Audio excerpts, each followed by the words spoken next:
Greetings one and all, my name is Lancer and welcome back once again to Fate Zero. We're watching episode 9 and last time on. The battles in the forest concluded. Caster ran like the coward he is, and Kiritsugu unleashed his ace in the hole, his origin rounds against Kayneth, completely obliterating his magical circuits. But Lancer came in and got him out of there. And Irie and Maya were nearly killed by Kirei, but they managed to narrowly escape as well. Some repercussions will be felt from this battle all across the board. Let's get right into the episode. Yes, Lancer backstory. Fionn Macomhail, hero of Ireland and leader of the Knights of Fianna, and my daughter Granye are pleased to announce their engagement. That striking man with the mole beneath his eye. What is his name? He is a knight of Fianna, Diarmid Odine. Yep. He has a sword on his back. Traitor, you will suffer for this, Diarmid. We must run away.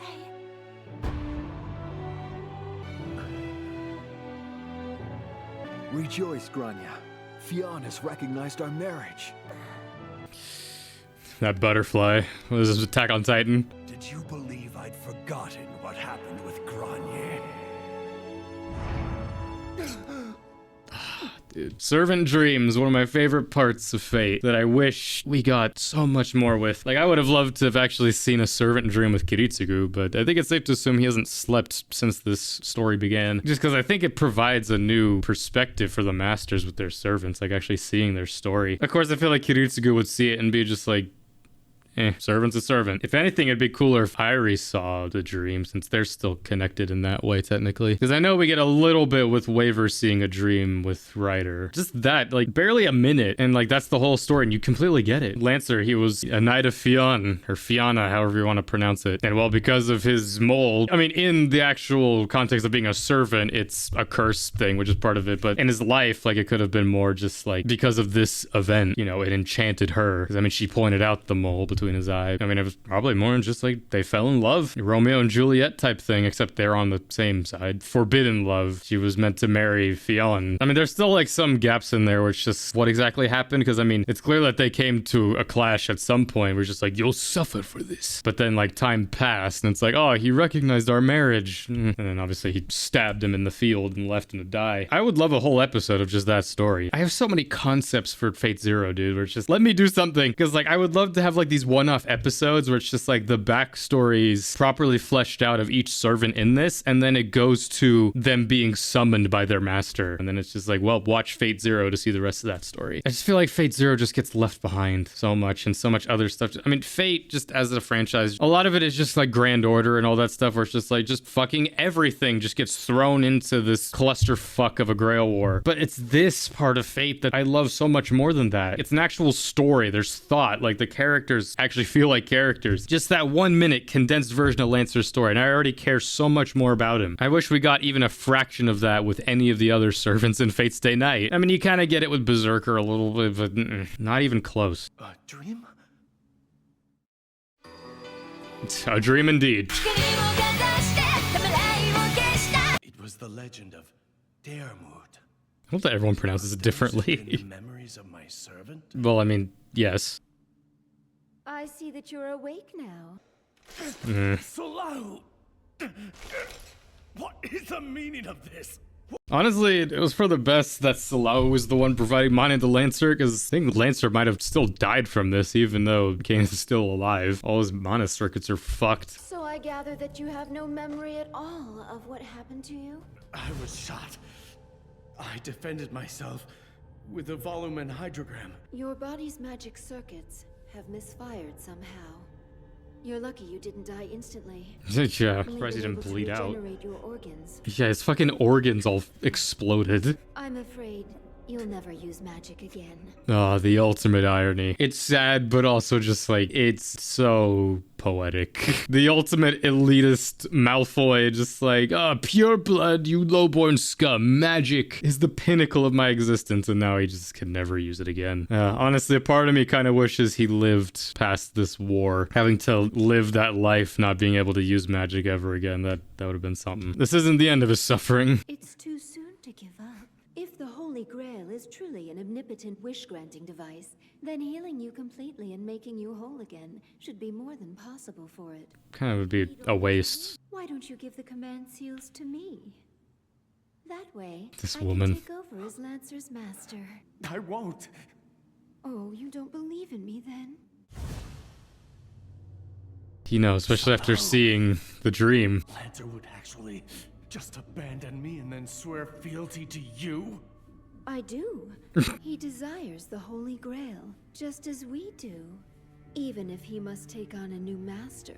Lancer isn't the fine man you think he is. When I asked him what he would wish for if he had the Grail, he said to me, I have no interest in the Holy Grail. A servant with no desire for the Grail is impossible. Kind of wish we delved a little more into that, because it's like, why was he summoned then? What does he truly want? Honestly, I feel like he might have a similar wish to what Saber has, where like, I kind of just want to undo my past. Maybe make it that Grania never fell in love with him, or even just maybe they never existed at all. But in the words of Ryder that we'll hear later, that would be an insufferable insult to all those who fought and bled and died alongside me. As long as I bear these command seals, he must obey me unconditionally. I won't give you the command seals.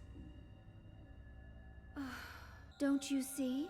We must win this war no matter what the cost. No matter what the cost. Jesus Christ. This does it so slowly. Can Lancer not feel that? With my limited skills as a healer, it is quite impossible to remove any command seals by force. The bearer's willing consent is the sole way for me to take them without resistance. Yeah, unlike Caster, you can Truly just take them. accept this, you will leave me no choice. I will have to amputate your right arm. What's your answer? There's her true face. Oh, Sola-Ui. She's one of the lesser characters in this, but just that alone is just like, motherfucker, Kayneth. You know how to pick him. I mean, I can't say that Kayneth is undeserving of everything he goes through from here on out. It kind of puts a new perspective on his life outlook. Bro has been cucked from both magic and his wife. Magical healing can put a tremendous stress on the patient. I think it will take some time yet before she wakes up. Surprised she's not more scarred from this. I'd like you to speak to him for me. Tell him I feel that we must pursue Castor immediately. Inaction on our part will mean the deaths of many more innocent children. Well, May I come in? didn't even wait for a response. How long before Maya's back? Not too long, but she has to stay in bed for another day or two. I'm going to go follow Kayneth. No, Kiritsugu, wait a minute. Did Saber tell you? Gonna do it He myself. thinks we should go after Castor right away. Are you angry at Saber for not interfering with Lancer? Saving a few children, or even a few dozen for that matter, is not our goal. Saber probably never doubted that Lancer would spare me that day. But if Lancer had betrayed her, then what? Our Grail War would have ended right then and there.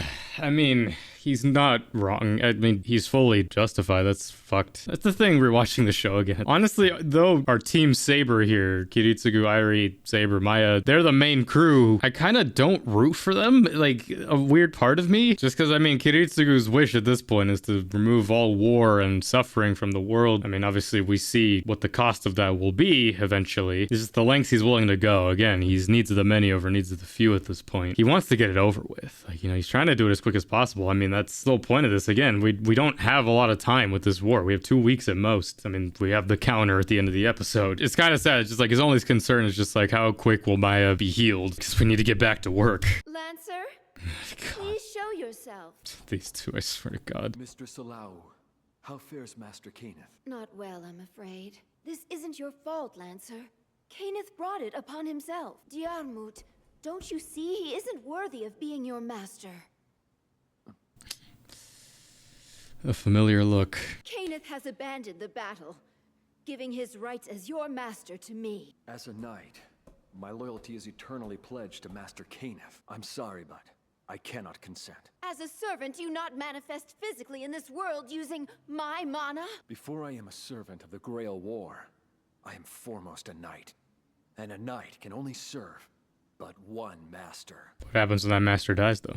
You die too? Oh my god. I don't know why it's just now hitting me on this rewatch, just how poetic this relationship between him and Sola-Ui are. It's literally, he's repeating his life again. He's a knight to his master, and his master's betrothed is now throwing herself at him. Well, he doesn't want to repeat that again. Oh my god, I can't wait till we get to episode 16 now. I mean, I also dread it because he repeats his entire life again. It's no wonder he breaks at the end. Fuck. I always loved Lancer in this story, but I think he's becoming more and more my favorite character. I have already told you that is not the issue. Look me in the eye when you speak.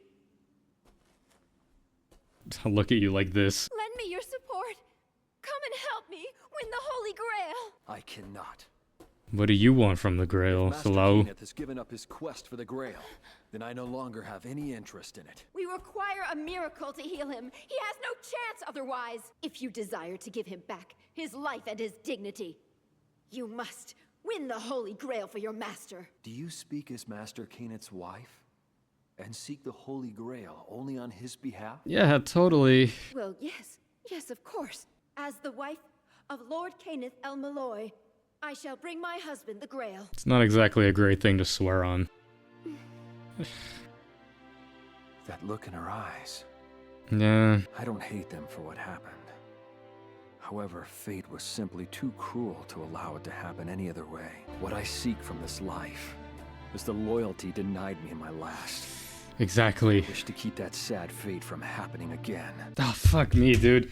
Why am I gonna cry from that? Again, this is what is the most fascinating part about this show, is like on every rewatch, you can sort of like pay attention to one specific character and realize something new about them. Fucking hell, again, I don't know why it took me this long. I mean, again, like this time around, I'm really paying attention to the inner thoughts and like the dialogue with these characters more so than I ever have. Cause fuck me, oh my god, I don't know why. Like, I mean, he fully spelled it out right here as well, just like I'm trying to not repeat the same mistakes again, but he inadvertently is repeating the same mistakes. I mean, he's not. I mean, there's nothing he can really do about it. He's being loyal, but I mean, that's the point though, I feel. It's just like his loyalty is ultimately a fault, which again, it's poetic that we now jump to Saber, who's also still trying to follow that chivalric code. Oh my god, again, I can't wait till we get to episode 16, because ultimately that is the destruction of both of their ideologies. It's a shame that ultimately Lancer has to go up against Kiritsugu of all people, who's so devout in his dedication to his dream, that ultimately Lancer's gets outdone. Because I mean, I would like to know what ultimately Sola-Ui's wish would be, because obviously she doesn't give a fuck about Kayneth. I mean, it might just be to reach that source of infinite power, because I mean, Lancer, like, his wish is just this, to serve properly, have that loyalty that he denied himself in life. Again, it's so fitting. Him and Saber really have the same wish in a way. Lancer's is much more personal and kind of just a one-on-one thing, whereas obviously Saber wants to undo all of her actions. I mean, I guess they're not really similar, because Saber just wants to undo her entire life basically, whereas Lancer just wants to regain his honor, you know, kind of Zuko style. Diarmuid was always my favorite Lancer, but this just adds more to just, he's becoming now one of my favorite characters, period. I mean, again, every character in this has always been my favorite, but it's always kind of been Kiritsugu, Gilgamesh, Iskandar, and then everyone else. I think I now hold him on like that same level as Gilgamesh and Iskandar. I understand Kiritsugu's reasoning. However, the Holy Grail War has very clear rules. It is supposed to be a proxy war conducted by servants, to avoid unnecessary bloodshed. To an extent, yeah. If Kiritsugu and Lancer's master had not engaged in a secret battle, we could have struck down Castor. Lancer and I could have finished our duel in an honorable fashion. I mean, Castor ran away. That didn't have much to do with their fight, but yeah, you could have finished it there. Is there no chance of Kiritsugu changing his mind? Yeah, not at this point. Yeah, I like that from her, not a word. Just like, yeah, no. If you believe only one thing, believe this. For Kiritsugu and me to make our ideal world a reality, you are absolutely essential. I mean, yeah, they're not in the war otherwise. Oh god, I've missed you boys. You should have told us you had a guest coming over. I'd have cooked something special for you. No, don't trouble yourself. The simple pleasures of home and hearth are what are truly best in this world. Oh, what? We couldn't help but worry over how Waiver was doing at his school in England. But if he's managed to make friends with a strapping man like you, well, I guess we were worried over nothing. Fucking Alexander the Great in Britain. I mean, I kind of skimmed over it in the first episode, but I mean, it's fucked up that Waiver just picks this house and just like brainwashes these people into thinking they're his grandparents. It sets up for a heartfelt story eventually, but he doesn't harm them. It is I who am in his debt. See, he even picked out these fine pants. Somehow found pants that fit him. Be in Japan, Alexi. Oh, Alexi. I should have all my work here wrapped up in about a week or so. I'm pretty sure that there's space enough to put another futon in Waver's room. Right, Waiver? You'd need 2 futons. It's strange to sleep on the floor instead of a bed. I like that sets up that these guys are not from Japan either. Surely Asia gives me the most enjoyment in any age. I couldn't agree with you more.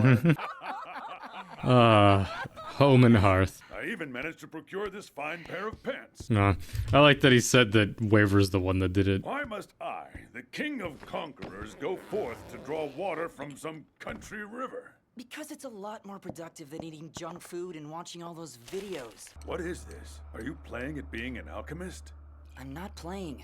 I am an alchemist, idiot. Yeah, watch me. Spellcasting residue. Remnants of magic left in the water, and that means someone was recently using magic near the river. Did you know ahead of time that you were going to find something like that lurking out there in the water? Of course not, but this town is unique in that water flows straight through its center. So water was the obvious place to look. Ryder, was there anything between here and here? A sewage pipe? Or maybe an irrigation channel? Oh yes, there was one of considerable size down there. If we follow it, Found him. it'll probably lead us right to Castor's hideout. Are you certain you aren't a mage of not inconsiderable skill?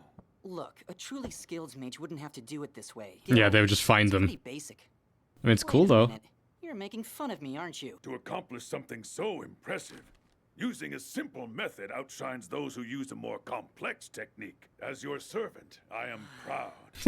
Your uncle is proud. I mean, it is cool, you know? It's like he's using the tools at his disposal and it works. I mean, they find Castor's hideout. If for nothing else, Waiver at this point, it's like he knows his own strengths and weaknesses, which is more than most people his age can say. It's cool. I mean, it's world building in that way too. I would like to know what he's spraying into the water. That was just like some mana juice. Shall we go give him a good beating right away, boy? We're talking about engaging Castor here. I know. No, you don't. He has a tremendous advantage over any attacker. What kind of moron would just go bursting in the front door? Me. If you fail to attack the enemy when you know his location, it will be too late for regrets once you've missed your chance. And what's made you so eager today? My master has finally contributed something of worth to our great endeavor. As your loyal servant, I must also do my sacred duty. Seek out and defeat the enemy and bring back his head to you. I cannot be outdone. Well, it worked. See, I was right. Shows how strong the chariot is, the fact that they're not even regenerating. Hey, boy. I think it would be best if you didn't see this. What are you talking about? Boy, this is far too much for you. Oh, shut up. Anxiety medication. Bold of him to just start running around. Yeah. I figured you would have smelled it before you got here. I told you not to look. Shut up! Damn it! This is no time for pride, foolish boy. Your reaction is natural. If I saw someone who could look on all of this and still remain unmoved, I would punch them hard. I love the change of voice that Jameson Pierce does for this. I'm sure Skandar saw plenty of this in his time conquering. Hell, he's the one who caused a lot of it as well. He's not unmoved by it, but you just grow used to it, which is worse in a way. What about you? You look fine. Just like you always do. That's because now is not the time for emotion. Gotta be on guard, too. Because my young master is in mortal peril. Assassins. Assassin's dead. I saw him die. Surrounded. A rider off of his chariot. But how? The how of it is totally irrelevant to us now. Anyone in this war who believed in Assassin's untimely demise as we did has been thoroughly deceived. ran. That kind of works out for Castor, the fact that they ran away from here, because I'm sure they were waiting for Castor to come back. I mean, these are the ones that Curate had him watch Castor. Who can say how many assassins there truly are out there? We don't This is know. Assassin's preferred terrain. Should we really leave it like this? For now, we'll just have to break what we can. If nothing else, it will serve to slow Castor down. Set it ablaze.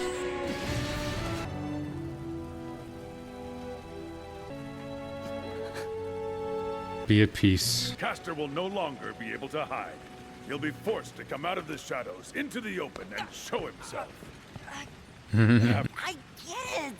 Quit doing that! He's a good distractor. Let us be off, boy. Warms the soul, despite what we just saw. It is unfortunate that Assassin was exposed to them before we could discern the nature of Ryder's ultimate weapon. We found out that Ryder's master is a mere third-rate mage. But have they not been discovered? You think that other options would have become available to you? I mean, one assassin could be following them. Important. You must see to it that you remain refined and relaxed in all matters. Dignity is required even during battle. But I never expected that he'd be such a dull and boring person. You boring man. Have Assassin continue to monitor Ryder. Yes, my teacher. It will be done. Thy will be done. Episode 9, Master and Servant, yeah? I feel like time is passing faster than what it actually is. On the clock, I mean. Well, that was episode 9, Fate Zero. Again, one of those episodes that's just like, it's an in-between one, but I feel like it's one of the best ones. I had a lot to fucking say in the beginning about Lancer and all that, the servant dreams. I feel like there's more that could be done with servant dreams. Like, I kind of wish it was like a two-way streak. Obviously, a master is connected to their servant. So like, you know, the master has dreams about the servant's life, but I would love if also the servants have dreams about their master's life. I feel like that could have led to something cool happening in Fate's Day Night, where maybe Saber has a dream and she sees like Archer, the unlimited blade works in that. What does that mean? Ryder is exactly what Waiver needs, man. It's such a great relationship. It sucks though when you realize just how little time they had together. It's like only about 2-ish weeks, but yet it changes Waiver's whole life. And well, if it was anyone else in this situation with him, I mean, it's just perfect, you know? Just, I mean, Waiver being like, why do you look so normal? Well, one, he's on defense, and two, it's just like, as a conqueror, you see stuff like that all the time, and like I said, it's like you're the one causing it. But this is different, obviously. Castor and Ryunosuke, they're actively torturing and doing all that stuff. I mean, I was talking about how like, oh, the assassins are there waiting for Castor, but it's also, I forget that their whole plan is to draw Castor out so Gilgamesh can kill him. And I also just loved that brief scene between Irie and Saber. Just Irie's trying to help Saber understand Kiritsugu. I mean, like she said in episode 2, I'm afraid Kiritsugu and the hero Artoria will never understand each other. Yep. You had it pegged from the start. It's different when it's actually happening, though. It's like, yeah, that's rough. Yeah, so much development given to Lancer, so much more than I remembered. That connection of just like, he's reliving his life, which is like the exact opposite of what he wanted, but he's trying to do right this time, rejecting Sola-Ui and just trying to be loyal to his master. But it's different, though, when Sola-Ui, by all intents and purposes, is the master now. Got the command seal, she's the one supplying mana, but Lancer is a knight. It's funny imagining if the Lancers were swapped between Fate's Day 9 and Fate Zero, because Kukulane absolutely does not have that knightly loyalty. He would say he does, but I mean, he does to an extent. It's more when he has something to gain from it, or just the fact that he likes Rin, but who doesn't? But speaking of Rin, next episode's gonna be interesting. It's normally an episode I skip, but we're not skipping nothing. But either way, this is my reaction to episode 9 of Fate Zero. Join me next time for episode 10, so everything else will be coming out soon. Till next time, I'm Lancer. Thanks for watching.